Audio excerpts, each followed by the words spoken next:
Hello, guys. Welcome to this YouTube channel. My name is Isaac. I go by Ryzen 4K on Xbox, and I will be explaining to you guys today how it is that you can make money watching the Call of Duty League. Now, let me give you a brief explanation of where the Call of Duty competitive scene stands today. If you guys are familiar with Call of Duty, which you might likely be if you're watching this video, you know that Call of Duty has had a competitive scene for the better part of 2 decades, back from 2007 or before that till now. However, if you guys are avid Call of Duty fans, you will know that up until last year, there was a big change in Call of Duty. A new game, Call of Duty Modern Warfare, that dropped last year, saw a resurgence in popularity for the Call of Duty franchise because of its extremely advanced engine that really brung it to the next level, to that next gen level, you would say. The game innovated in a lot of aspects that really just pushed the gaming industry forward, like crossplay. So naturally, this Call of Duty game is more popular than the prior ones and sold a lot. Now, Activision anticipated this and they set out to make a competitive Call of Duty League, an actual competitive Call of Duty League with a $25 million buy-in. This really legitimized the Call of Duty League in the esports scene, and now there are various companies, or should I say organizations, who bought into the league and have their own city markets.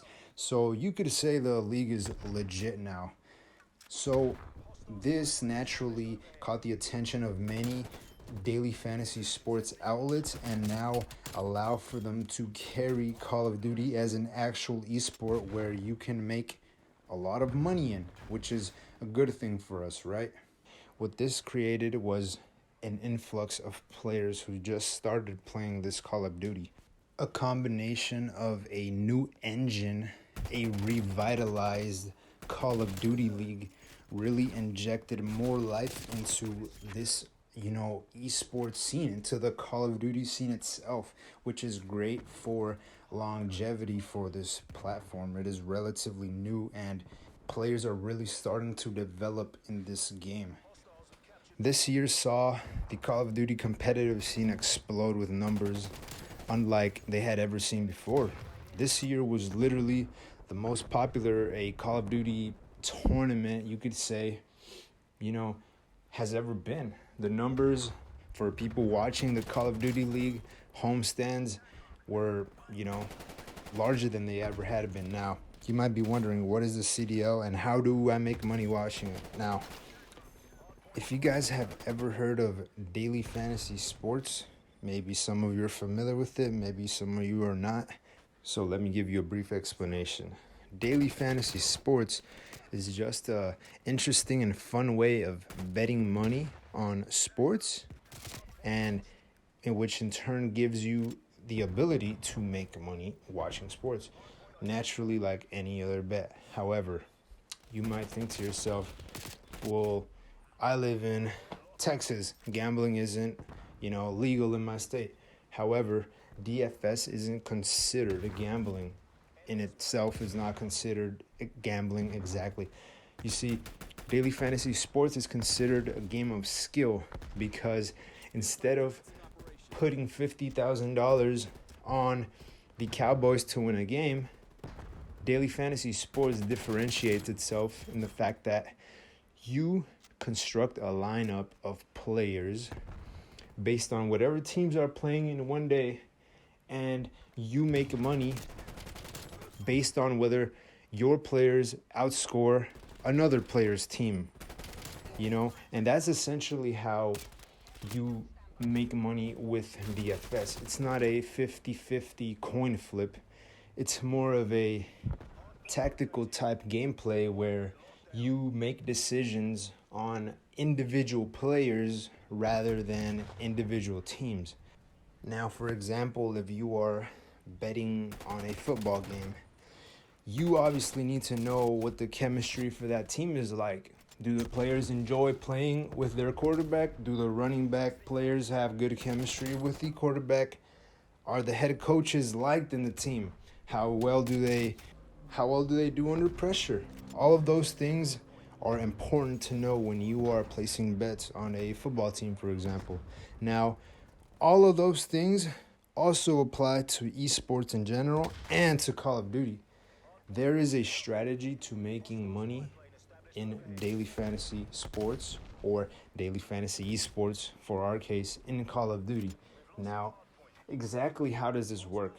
There are two major companies, two major apps that provide daily fantasy sports in the United States, which are DraftKings and FanDuel. And these are the two major carriers that I know that have esports and in specific Call of Duty for daily fantasy purposes. Now, how is it structured? Like I said, daily fantasy sports is more oriented towards an individual assessment of every player, which makes up an entire team. So you have several different contests on DraftKings and FanDuel with several different entry fees, anywhere from a quarter to thousands of dollars.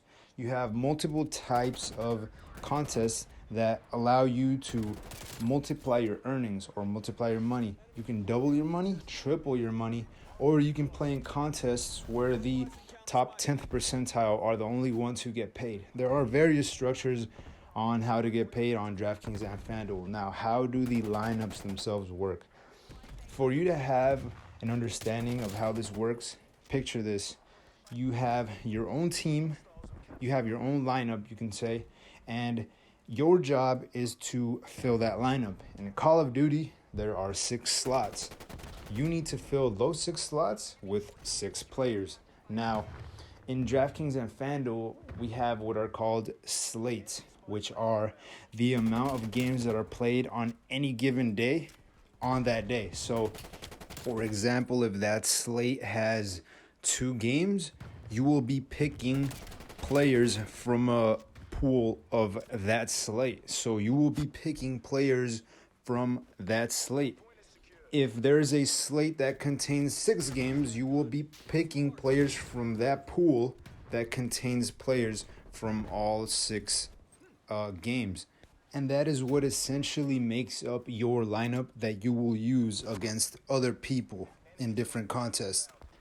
The whole point of the contest is to make more points or accrue more points with all your players than all your competitors. Every other person that entered the contest, you ideally want to obtain more points than them.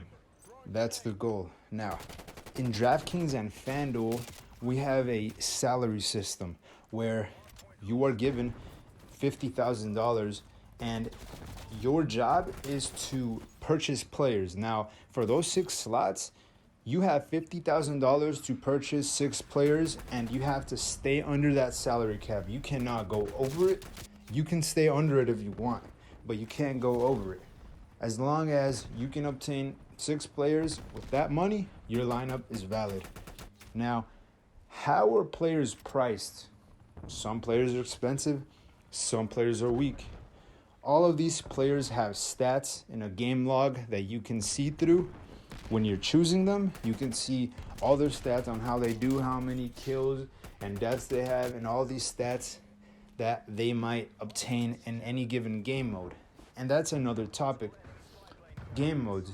How do players make points in Call of Duty or score points?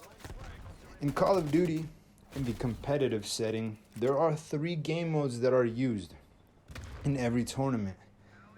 For this new Call of Duty that just launched, Call of Duty Cold War, they are going to be using Control, Hardpoint, and Search and Destroy.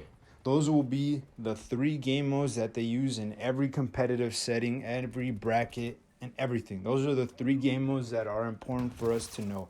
Now, I will go into detail in later videos on how these game modes work, but the important thing is to understand that these game modes will be the foundation in which you base your analysis on how all these players do.